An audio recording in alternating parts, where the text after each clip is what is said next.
Hello flower friends! Do you want to make a peony centerpiece for your wedding or special event but you're not sure where to start? I've got you covered. Today's DIY peony centerpiece is easier than you think. I'm going to walk you through step by step how to create a peony centerpiece that's perfect for your special day. My name's Ellen Frost. I'm building a community of flower nerds online by sharing knowledge and creating connections. Subscribe to my free weekly newsletter all about flowers. The link is in the description. So when I'm beginning to create a centerpiece for a wedding or a special event, the first thing I choose is the vase. And today I have chosen this gold cylinder vase. It has a little bit of a brushed metal feel to it. And it's 5 inches tall and 5 inches wide. That to me is a great size for a 60-inch round table, which is a standard size. And then I'm going to use a mechanic. And because we're using peonies today, I especially want to make sure I'm using a mechanic that can hold my peonies in place because peonies are very heavy. So I'm going to use, this is coated chicken wire, and I'm just going to fold these ends over to make what is like a tube. And then I'm going to fold these ends in on itself, what I call the chicken wire burrito, just enough so that it fits inside my cylinder. And there's no special way to do this. You can kind of squeeze it in. And this is nice and secure without any floral putty or any tape. You can see I've got it in there. It's nice and secure. And then I'm going to add some water. When you're using an opaque vase like this one, be sure that you fill your vase up, I would say about 2/3 filled, because you want to make sure that all of these stems get in water and you won't have the luxury of seeing them through something like glass. So to get started, I'm going to use a little bit of this mock orange.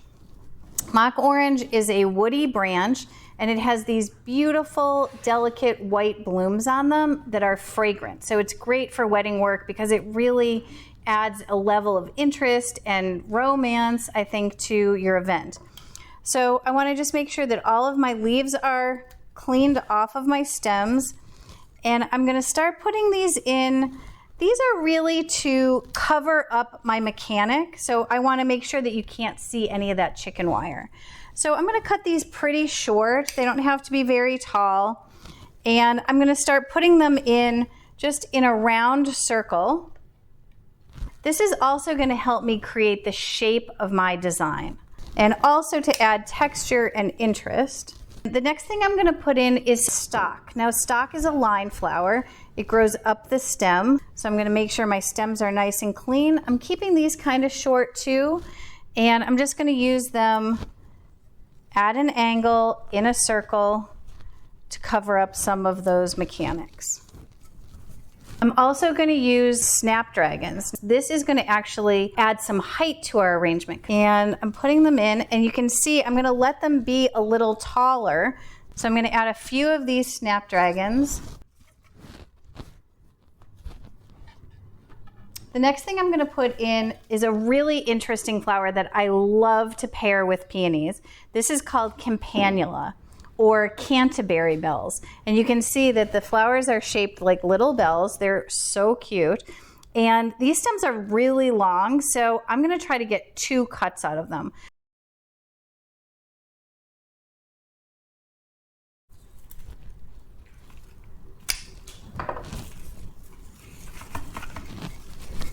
Companula is one of those flowers that when you see it in a design, it like stops people in their tracks. I know that peonies are our focal flowers today, and they're the thing that are the most special, but I always have clients ask me about the companula when I include it in designs. All right, so next I'm going to add my peonies. You want to make sure that when you're using peonies for a centerpiece, that they are fully open on the day of your event. You never want to have peonies that never opened or that are in like a hard round bud shape in your centerpiece, because they're not going to add anything to your design. And I'm putting them so that they're a little bit tucked because they are very heavy. You can see the heads are really heavy and they'll start to droop even with our mechanic. So taking all of my leaves off to lighten it up, and then I am going to cut them just a tiny bit shorter so that they're a little tucked in. And I'm putting these in at an angle as well You want to make sure that as you're sitting at a table, they're going to be looking at the centerpiece at eye level. You might be designing from the top down, but people are going to be looking at it straight on. So you want to make sure that there are some blooms at eye level for your guests to enjoy. I'm also going to add in a little bit of freesia. This is white freesia. And I'm going to cut this kind of low. I always say soften the edge. You can see here, got a little hole right here where you can see sort of the edge of the vase. I'm going to put that freesia in nice and low. So now it covered up that little bit of a hole.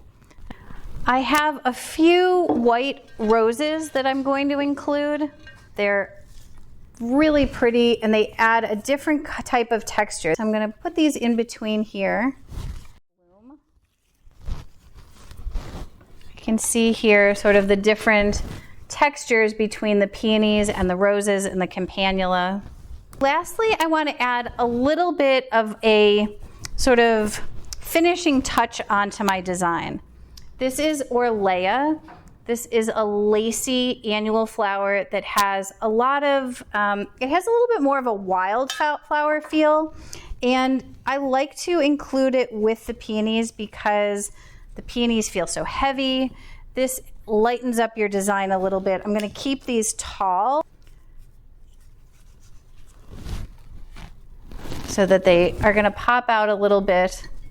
So I have one last little thing. These Snapdragons are a tiny bit tall for me, so I am going to trim them just a little bit. Now I'm not going to just cut the top off like willy-nilly across the top. I'm going to just put like a little angled cut so that you can't see the cut at all, just so that it's a little bit shorter and not as drastic a height difference. All right. Here we are with a beautiful peony centerpiece that would be perfect for your wedding or any special event.